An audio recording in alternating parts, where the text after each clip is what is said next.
에스겔 27장 1절에서 25절입니다. 3절. 두로에게 말하여라. 너 바다 입구에 위치해 많은 해안 지역 백성들의 무역상이 되는 자야. 주 여호와께서 이렇게 말씀하신다. 두로야, 너는 내 아름다움이 완벽하다고 말한다. 27장에서는 애가 형식을 사용하여 두로의 심판을 예언합니다. 애가를 불러야 하는 원인이 바로 번영과 영화를 누리고 있는 두로의 교만에 있음을 지적합니다. 두로는 바다 입구에 위치해 두 개의 항구를 가지고 있었습니다.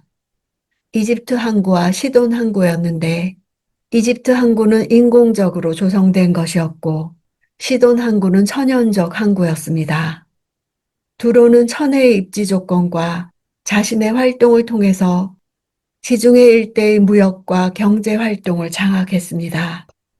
두로의 자신에 대한 평가는 정도를 넘어선 교만한 것이었습니다. 두로는 아시리아나 바벨론과는 다른 종류의 강대국이었습니다. 아시리아와 바벨론이 압도적인 군사력으로 주변 나라들을 정복했다면 두로는 해상무역과 교역으로 당시 알려진 온 세상을 지배했습니다.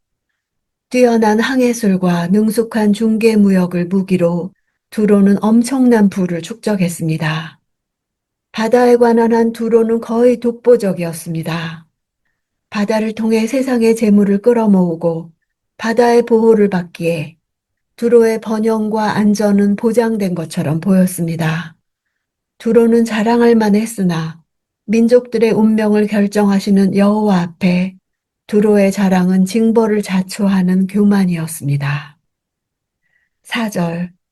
내 영토는 바다 한가운데였고 너를 지은 사람들은 내 아름다움을 완벽하게 했다. 두로를 대선박으로 비유하고 있습니다. 두로의 영토가 바다 한가운데였다는 것은 두로의 영향력이 고대 근동과 지중해를 아우르는 최절정에 이르렀음을 나타냅니다. 당시 두로는 자신의 무역선을 건조하기 위해 고대 근동의 수많은 선박 제조 전문가들을 데려왔고 자신들의 부를 지키기 위해 이란, 소아시아, 북아프리카에서 용병을 데려오기도 했습니다. 두로의 무역선은 에스겔이 활동하던 시기에도 아프리카 대륙에서 노예와 자원을 가져오기 위해 3년간이나 항해를 하기도 했습니다. 두로의 영향력은 해상 무역만이 아니라 정치와 군사와 외교에 이르기까지 방대한 것이었습니다.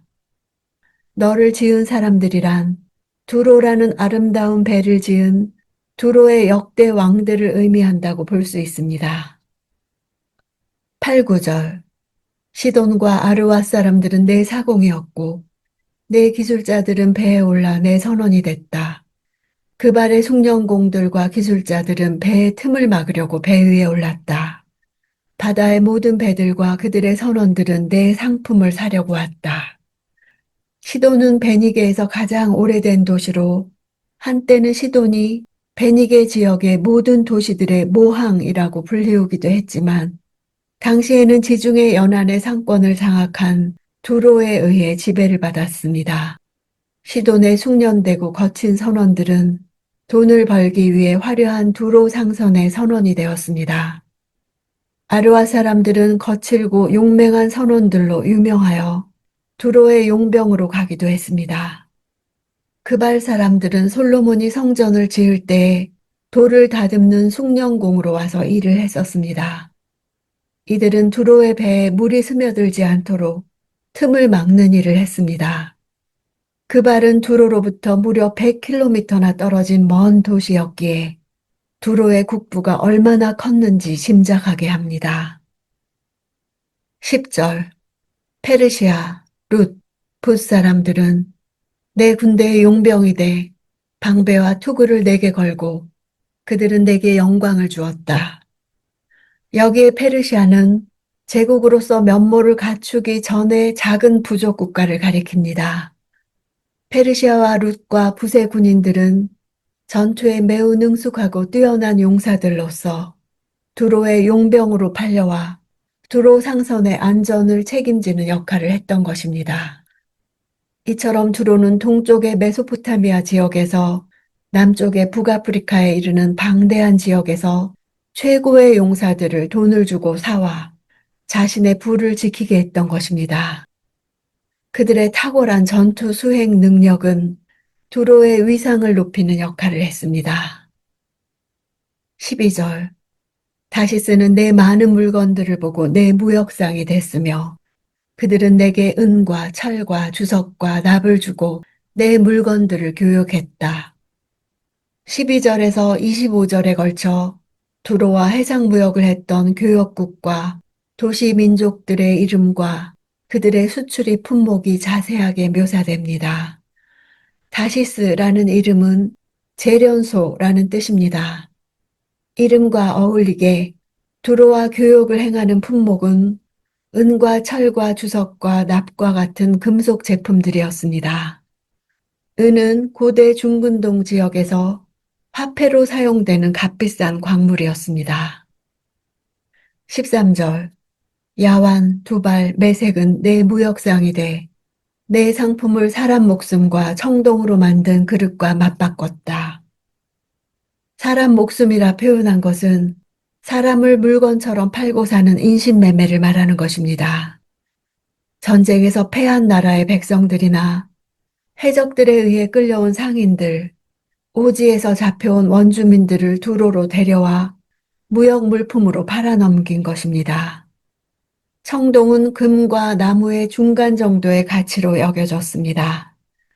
에스겔서의 역사적 배경은 철기 시대였지만 이때까지도 청동으로 만든 제품은 폭넓게 사용되었습니다. 17절. 유다와 이스라엘 땅 사람들은 너와 교역하는 사람들이었으며 민닛의 밀, 과자, 꿀, 기름, 유향을 주고 내 물건들을 구입했다. 민닛은 암몬 족속의 성읍이었으나 사사 입다가 암몬 족속의 20성읍을 칠 때 이스라엘의 정복된 성읍들 중에 하나입니다. 밀은 꿀과 함께 가나안 지역의 특산품 중 하나였습니다. 가나안의 품목들은 일상생활에 긴히 사용되는 농산물과 치료제들입니다. 25절. 다시스의 배들은 내 물건들을 실어 날랐다. 너는 바다 한가운데서 가득 채워지고 지극히 영화로웠다. 다시스는 금속뿐 아니라 선박 건조로도 유명한 도시였습니다. 지금까지 언급된 여러 나라들이 특산물들을 가지고 두로와 무역을 하기 위해 당시의 최고급으로 알려진 다시스의 배를 이용했습니다. 앞에서 언급된 21개국에서 생산된 특산품들만 두로로 실어 나르더라도 두로의 항구는 늘 많은 배들로 북적였을 것입니다. 이스라엘은 바다에 익숙하지 않은 민족이라 솔로몬은 지중해 해상 무역을 장악하고 있던 두로의 도움을 받아 원양 선단을 만들어 배를 띄웠습니다. 성공하면 막대한 부를 가져다 주는 원양 선단은 이스라엘 사람들에게는 경의의 대상이었습니다. 이런 배경에서 다시스의 배는 교만의 상징으로 사용되기도 합니다. 각 지역의 최상의 상품으로 구성된 수출입 품목은 두로의 영화와 부가 최고였음을 보여주며 동시에 그들의 부와 영화가 일시에 사라질 수 없는 것임을 보여줍니다. 수많은 족속들과 수많은 상품들의 리스트는 몇몇의 나라와 몇몇의 상품들의 교역에 치명적인 문제가 생길지라도 나머지 교역을 통해서 충분히 두로가 유지될 수 있음을 보여주고 있습니다. 수많은 족속들의 이름은 사실 두로의 안전과 평화를 바라는 자들의 리스트입니다. 그러나 아무리 많은 교역국들과 우호적인 관계를 가지고 있다고 해도 아무리 많은 부의 원천을 가지고 있다고 해도 하나님의 심판 앞에서는 아무런 소용이 없습니다. 그 모든 재물과 권세는 여호와의 주권에 대항할 때 쓸모가 없습니다.